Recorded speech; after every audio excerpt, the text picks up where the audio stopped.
just my luck to come after the indigenous dances and before lunch. A hard act to follow. Mr. Chairman, ministers of the government, former President and Prime Minister and Mrs. Hines, former Minister of the government, members of the National Assembly, members of the Cabinet, members of the Diplomatic Corps, members of the GG team, including Mr. Victor Rozon, Scott Caldwell, Patrick Sheridan, and Violet Smith, former colleagues Norman McLean and Joseph Singh, workers, representatives of the non-governmental organizations, Brigadier Mark Phillips, Chief of Staff, Commissioner of Police, Mr. Silal Prasad, special invitees, ladies and gentlemen, members of the media. If you all had poured this thing before the 11th of May, I could have gotten a few more votes here. I don't know why you all wait till the 15th of September, but here we are. I'm very happy to be here and to have witnessed this historic event. It's the closest I've ever gotten to a gold bar, apart from the one my wife gave me. But I am really honored to have been part of this event today, especially as a representative of the people and of the government of this country. Here we are at Aurora, in the middle of the Cuyuni-Mazaruni region. Our presence here is a symbol of our determination to develop our national patrimony and to demonstrate our legitimate sovereign possession of the Essequibo and this entire country.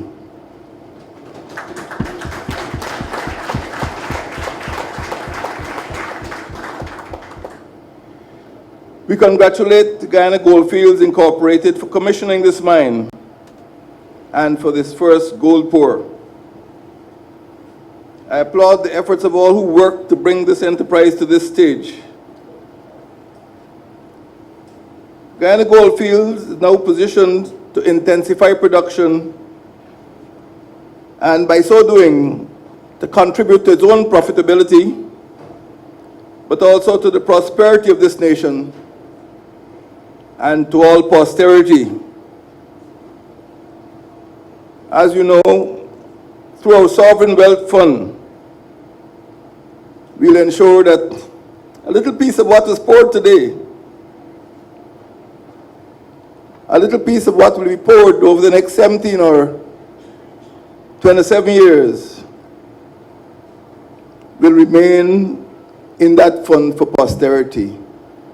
Guyanese children must not be poor again.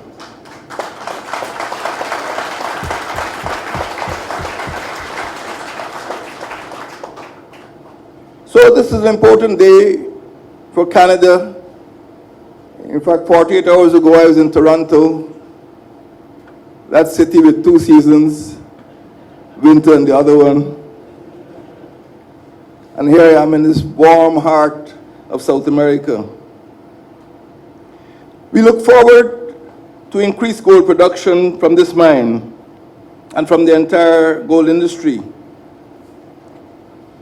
We look forward to the company honoring its commitment to create hundreds of jobs, and there's evidence of that here today. We look forward to this company's respect for our own labor and occupational safety laws. This enterprise can become a successful model for large-scale gold mining and for sound environmental stewardship. It can become a matrix for our mineral-driven economic renewal. We wish you all success, and today we commit our government support not only to you, but to the entire gold mining sector of our national economy. The development of the hinterland is linked inextricably to the development of our people and, of course, to the gold industry. This has been axiomatic for the past 160 years and will remain so in a short, middle, and long-term future of this country. Challenges being currently experienced in the gold mining industry, however, have already started to have their impact on the national economy, and we have to speak about that today. The hinterland, comprising mainly the Barima-Waini, the Cuyuni-Mazaruni, where we are at present, the Botaro-Siparuni and the Rupununi regions, along with parts of the Pomeroon, Supinam, and East Berbice Quarantine, makes up over 3/4 of our country. But our territory has been effectively occupied from time immemorial, and we are the legal owners, legal in conformity with international law and convention. The gold mining industry is located in these 4 regions, firmly on Guyanese territory. This industry has been the country's largest foreign exchange earner for several years, with record-breaking production in 2013. A sharp drop in world price for gold in 2014 precipitated a reduction in production, in declarations, and in earnings. Rising costs also resulted in the closure of several small operations and the loss of hundreds of jobs and the slowing of growth in the economy. The national economy would be significantly enhanced, and the livelihood of residents of the hinterland and miners would be enriched if the industry were to be placed on safer, administrative, and surer economic bases.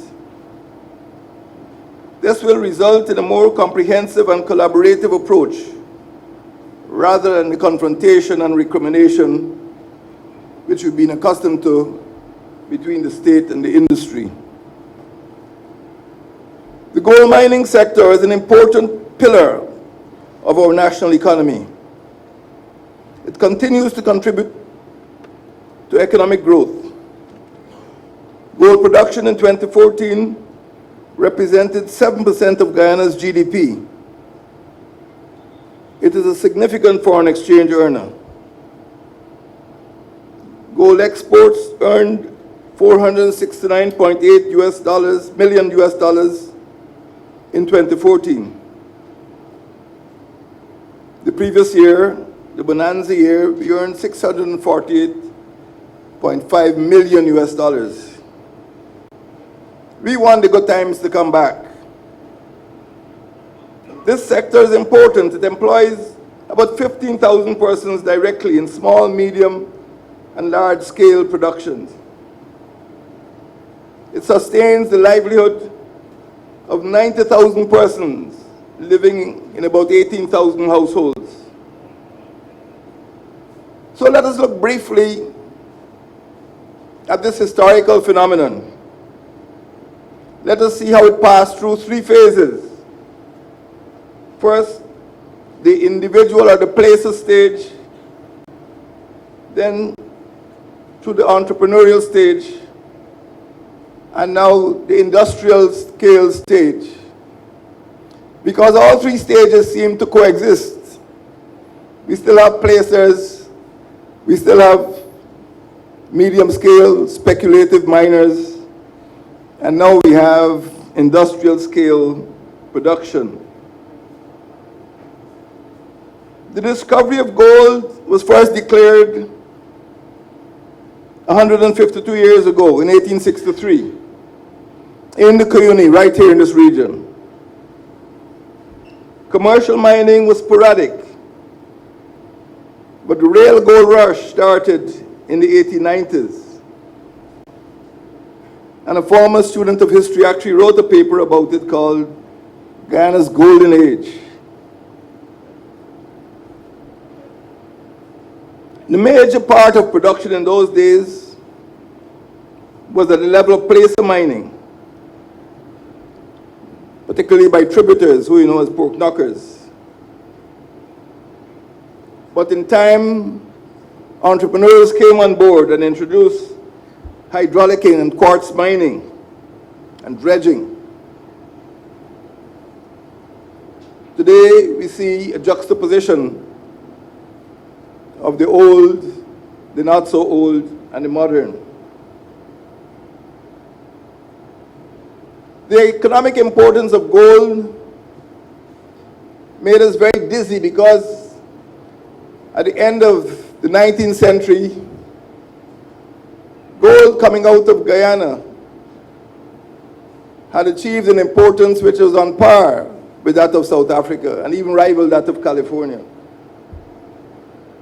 This was especially true during the Great Depression between 1873 and 1879 in Europe, when British Guyana banks were able to use gold as a medium of exchange for commodities with Great Britain. And of course, gold helped to make a few people very rich.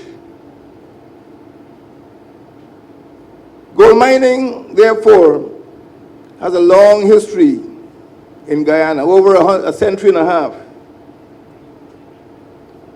But traditionally, it was poorly managed, even though profits were huge during the boom years. And many of you know the stories of the pork knockers, how they used to treat currency notes. I know in one particular village, a rich pork knocker said his daughter mustn't walk on mud when she's going to a wedding, and he had the whole dam covered with carpets. Easy come, easy go. So when mining regulations were introduced at the beginning of the last century, we saw the industry constricting. But today, other factors constrict the industry. Factors which create uncertainty, instability, and insecurity. So although in the boom years we were able to enjoy a peak price of over $1,800 an ounce, today, as you know, the price has collapsed, and there is weeping and gnashing of teeth. We need to do something to put gold production on a more stable footing. We need to repair the rotten regional and local government system, which has been an impediment to stability. The industry is spread over 4 huge administrative regions, which are the seats of government. In Mabaruma, presiding over a region 4 times the size of Trinidad. In Bartica, running a region here bigger than the Netherlands. In Mahdia, in Lethem, running a region bigger than Costa Rica. But in administrative terms, all of them are still villages, not one is a town. And they do not provide the public services that our residents and our citizens need and deserve in order to bring stability and progress to this huge hinterland. We have to change that. Public services must be improved. The Ministry of Education must aim at providing better primary education for children in the hinterland. The Ministry of Public Health must provide better primary health care for our residents, particularly because they're susceptible to vector-borne diseases some of them with their genesis right here, where the vectors breed, in mined-out areas in the hinterland. The Ministry of Social Protection must direct its efforts towards reducing trafficking in persons of our young women and reducing the high incidence of mining fatalities. The Ministry of Public Infrastructure, see Robeson's glad he's gone, must work with private partners to build public-private partnerships to provide more extensive, safer, and surer transportation. Gold mining in Guyana does indeed face severe challenges, but these challenges are sometimes made by persons in the industry themselves, persons who try to deprive the state of royalties and to smuggle gold out of our country and evade the law. We recall the notorious Curacao case of 2012, when 476 pounds of gold, valued at over $11 million was found. We recall also the Molson Creek case in 2008, in which certain persons were found exporting over 30 pounds of gold. Some of these crimes have been the result of corruption. Some might have been the consequence of incompetence. Some might have been both, the corrupt and the incompetent. So we now have to pay more attention to strategic policies, to long-term plans, and to the enforcement of the law. If all of us and our children are to benefit from the gold that is within the bowels of this country, I recommend to you, the owners and miners and operators and the administrators, and of course, to our own Minister of Governance. Some people now understand why he's called Minister of Governance. This industry needs governance, bad, bad, bad. Good governance too. First of all, there must be improved infrastructure development. Here we are in the middle of the hinterland. Yet, this part of the country, with our richest deposits of gold and diamonds, of timber, and great tourism potential, has the worst infrastructure. We need to improve infrastructure by facilitating the construction of aerodromes, of bridges and roads and stellings. These improvements will encourage greater economic activity. Infrastructure is investment, not a liability. It's an investment. Entrepreneurs will follow the roads and bridges. There will be greater investment.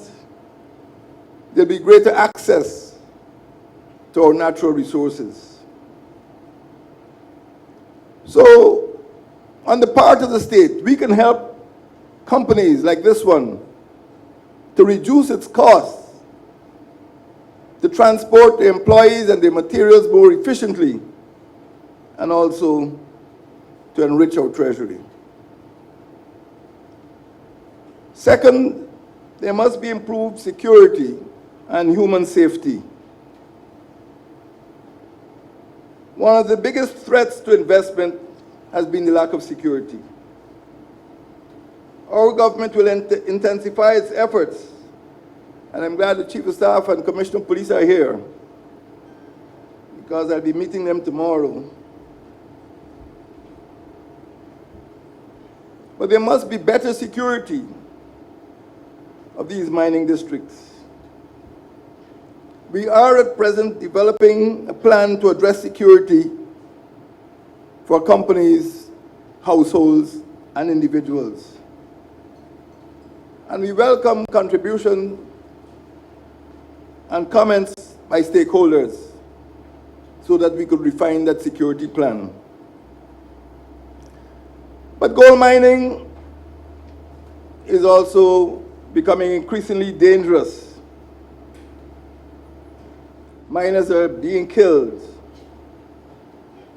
Criminal elements are moving into these areas, marauding, murdering, and robbing miners. Mining pit accidents have led to deaths and injuries. 62 persons have lost their lives in the mining sector in the last 60 months. At least one per month. One too many per month. 25 persons lost their lives in 16 accidents between June 2014 and May 2015. Mawasi.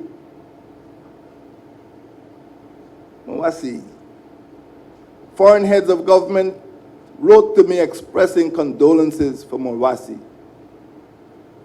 You can't imagine what the death of 10 young men would mean in a country of the population of less than 1 million.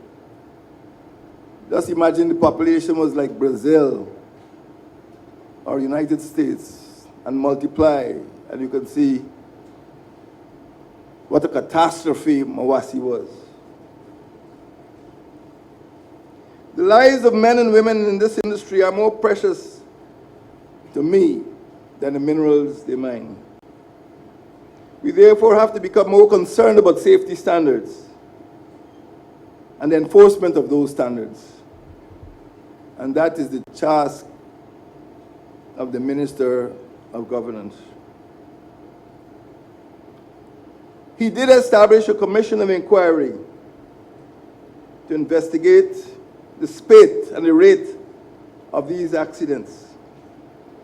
And based on the findings of that commission, of that report, which is brought to Cabinet, we will work together with stakeholders to ensure a more strict regulatory framework governing the design, construction, and operation of mining pits is put in place.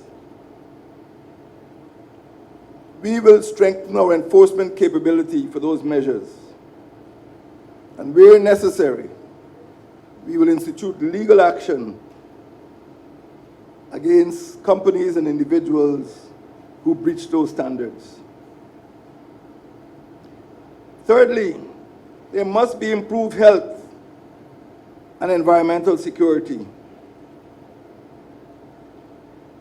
Primitive gold mining practices which expose our hinterland residents to environmental degradation and destruction must be discontinued. There must be a mandatory process of land reclamation and reforestation, not optional, mandatory. The responsibility for the environment is not solely that of the state. It is the responsibility of those who own and operate mining concessions to ensure that after they would have ceased operations, they do not leave these huge abscesses on our landscape, but the land is reclaimed for nature. The days of the free-for-all are over, and we need to be more environmentally conscious if we are to hand this country over to our children and grandchildren in the condition that we found it when we took it over from our parents and grandparents. The health and safety of entire communities are being threatened by unsafe mining practices. Uncontrolled and indiscriminate mining are the leading causes of environmental degradation. Sometimes large areas are cleared for mining, but after the mining ceases, we just have holes in the ground to show posterity. Worse still, many of those holes are breeding ground for vector-bearing mosquitoes. Riverbanks are destroyed by reckless, destructive mining practices. Many of our rivers, once looking like tea, are now looking like chocolate. The waterways are silted, polluted, high levels of turbidity, owing to the dangerous discharge of mining effluent. The gold mining sector must be more environmentally conscious and secure. The industry must be conscious of the impact of its activities on the physical environment. It must be conscious of the effects of mining on communities, human settlements in these districts. We are all aware by now of the health risks associated with gold mining. We want to ensure that should miners suffer from disease or disability, they would have access to quality health services. And we intend to significantly boost those services in these hinterland communities. And we look forward to working with companies to improve those services and make them more readily available to miners and residents. There must be improved law enforcement, not only against robbers and bandits, but also against the practitioners of white-collar corruption and other illicit activities. We want the gold mining industry to be clean. We intend to introduce systems and controls within the Guyana Geology and Mines Commission and the Guyana Gold Board in order to eradicate and discourage graft. Our government is committed to the task of ensuring that no one who pays bribes for any services within this sector and no public official will escape the long arm of the law. We need honest mines officers, unbribable mines officers, who will end the practices of graft. Accusations of graft must become a thing of the past. And we must put mining on a footing that is on par with any international mining enterprise. We intend to have a level playing field. As I said, right now in mining, 3 different subsectors coexist: the small, the medium, and the large. Well, we accept that tripartite division of the sector, and we will protect the small and the medium and the large. They don't have to be in conflict with each other, and none will be deprived of the protection of the state. And there must be technology transfer and diffusion. This sector must be dragged out of the 19th century. We want a modern, safe, technologically advanced gold mining sector.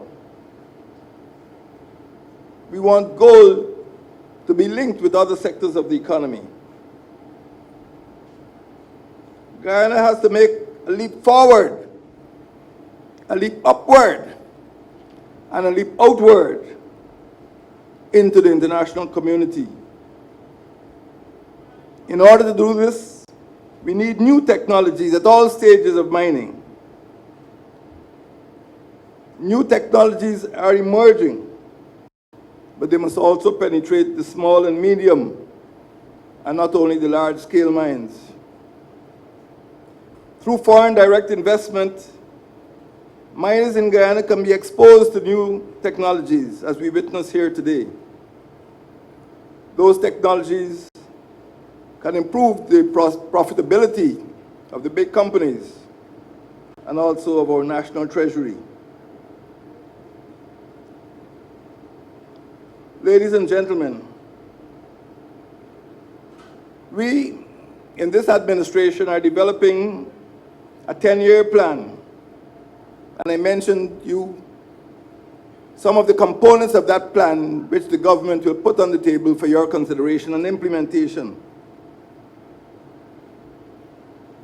This plan incorporates specific policies because we are committed to ensuring that gold mining continues to be a major contributor to this country's economy,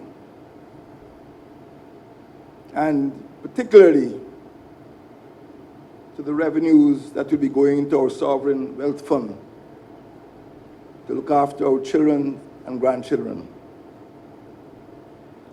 This industry is too important to be allowed to decline and to fall.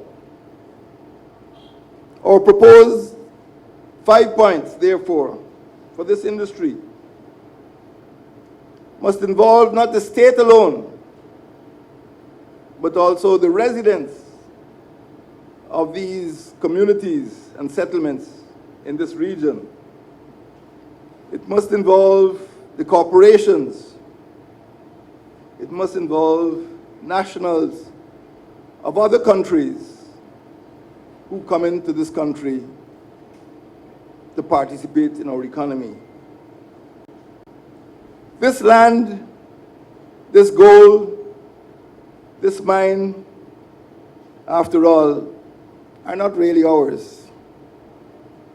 They were given to us by our ancestors. And we are merely the custodians of these gifts. We must pass them on to our descendants. So let us take care to do so without deliberately or excessively damaging or destroying them. This is a precious gift. Let us preserve it. May God bless this company, may God bless the workers, and may God bless Guyana. I thank you.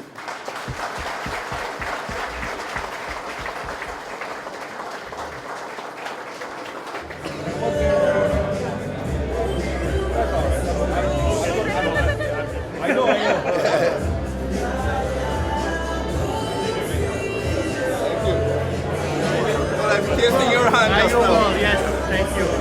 Canadian? I'm German.